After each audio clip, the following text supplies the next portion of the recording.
কত সুন্দর কিন্তু হয়েছে।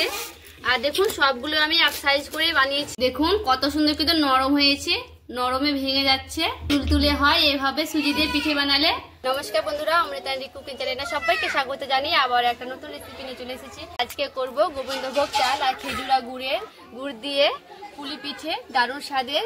তো প্লিজ প্রথম থেকে শেষ পর্যন্ত ভিডিওটা দেখবেন, আশা করছি আপনাদের খুব ভালো লাগবে। তো চলুন পুরো ভিডিওটা দেখুন। বন্ধুরা, এখানে আমি দুটো সুজির প্যাকেট নিয়ে নিয়েছি।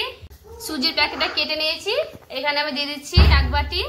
আবারও এক বাটি নিয়ে নিয়েছি, এখানে আমি 2 বাটি নিয়েছি। আর এখানে দেখুন গরম করে নিয়েছি জলটাকে ভালো করে। এখানে ফুটন্ত জল গরম করে নিতে হবে। এবার আমি সুজিগুলো দিয়ে দিব।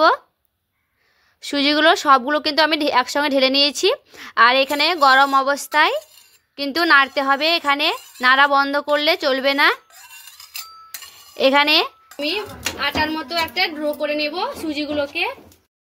হাতে একটু ঘি লাগিয়ে নেবেন, তাহলে একটু মথতে ভালো হবে, সুজি ড্রো করতে ভালো লাগবে। দেখুন এইভাবে হালকা করে এই হাতের তালু দিয়ে চাপ দিয়ে ভালো করে মুঠে নিতে হবে, তবে সেই ময়মটা খুব সুন্দর হবে। একটা রুটির আটার মতো ড্রো হয়ে গেছে। দেখুন এখানে একটা ক্যারি নিয়েছি, ক্যারির ভিতরে এইভাবে আমি ভরে দিলাম, তাহলে আমার এই সুজির আটাটা কিন্তু নরম হয়ে থাকবে। সুতির কাপড় দিয়ে এইভাবে ঢেকে দিতে পারেন, তাহলে কি হবে মানে আটাটা নরম। একটা নারকেল নিয়ে নিয়েছি, আমরা বাজার থেকে কিনে এনেছি খিসা। দেখুন যে কোনো মিষ্টির দোকানে কিন্তু কিনতে পাওয়া যায়। আর বাড়িতে কিন্তু দুধ দিয়ে নারকেলটাকে আর খিসাটাকে দিয়ে এইভাবে একটু আমরা নেড়ে নেব। আমি 1 বাটি মতো চিনি দিয়ে দিচ্ছি, মিষ্টিটা স্বাদ মতো দিয়ে দিবেন। এইভাবে হালকা করে এইভাবে নেড়ে নেব। আর গ্যাসটা কিন্তু একেবারে কিন্তু আমি কমিয়ে দেব, দিয়ে হালকা করে নাড়তে থাকবো। আর এদিকে চিনিটাও গলে যাবে, আর নারকেলের থেকে কিন্তু অনেকটা জল বেরোবে। দেখুন চিনিগুলো কিন্তু গলে যাওয়ার জন্য কিন্তু এটা পাতলা হয়ে গেছে অনেকটা। এবার আমি হালকা করে নেড়ে নেব। এটাকে বেশি শুকনো করতে হবে না। দেখুন আমি কিন্তু গ্যাস থেকে নামিয়ে নিয়েছি, আর এইভাবে ঠান্ডা হয়ে পিঠার পুরটা কিন্তু রেডি হয়ে গেছে। এবার আমি প্লাস্টিক থেকে দেখুন বের করে নেব।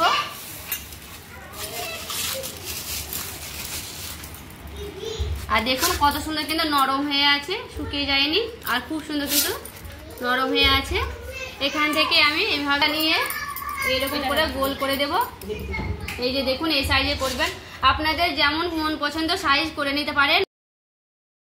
এবার আমি গোল করে নেব সেই বাটির মতো।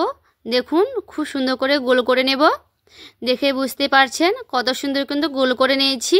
আর মুখ সাইজটা দেখুন কত সুন্দর কিন্তু পাতলা করেছি, মুখ সাইজটা কিন্তু পাতলা করে নিতে হবে।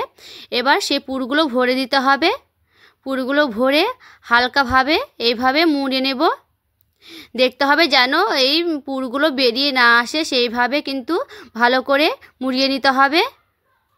এভাবে মুখটাকে বন্ধ করে একটু একটু করে নিয়ে এইভাবে একটু সুন্দর করে ভাঁজ করে নিন, দেখতে সুন্দর লাগবে তার জন্য। দেখুন এইভাবে আমি মুখটাকে একটু সৌন্দর্য বাড়ানোর জন্য ভাঁজ করে নিয়েছি। দেখতে দেখুন কত সুন্দর লাগছে।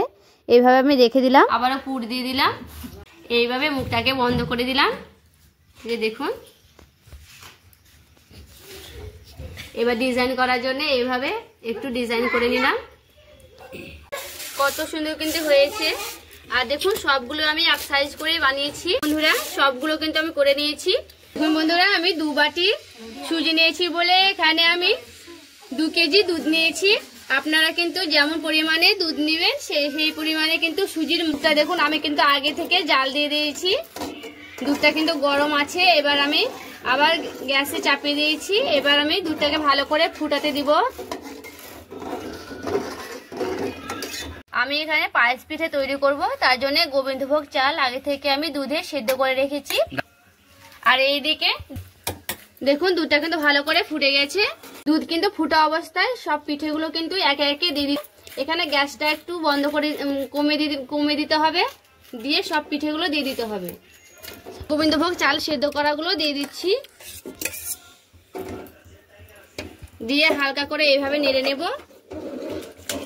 এখানে আমি এলাচ আর তেজপাতা দিয়ে দিচ্ছি, একসঙ্গে ফুটে যাবে তার জন্য।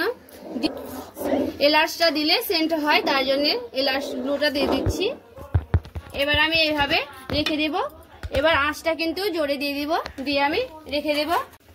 দেখুন বন্ধুরা, সব পিঠেগুলো কিন্তু তল থেকে ওপরে ভেসে উঠেছে, আর দেখে কিন্তু বুঝতেই পারছেন এইভাবে কিন্তু দেখবেন তল থেকে উপরে কিন্তু ভেসে উঠে গেলে কিন্তু পিঠেটা পুরোপুরি ভাবে আমার রেডি হয়ে যাবে। এবার দেখুন আমি গ্যাস থেকে নামিয়ে নিয়েছি পিঠাগুলো। এবার এখানে আমি নিয়ে নিয়েছি খেজুর গুড়। খেজুর গুড়টা আমি এখানে 500 গ্রাম নিয়েছি, আপনারা মিষ্টিটা আপনাদের পছন্দ মতো দিয়ে দিতে পারেন।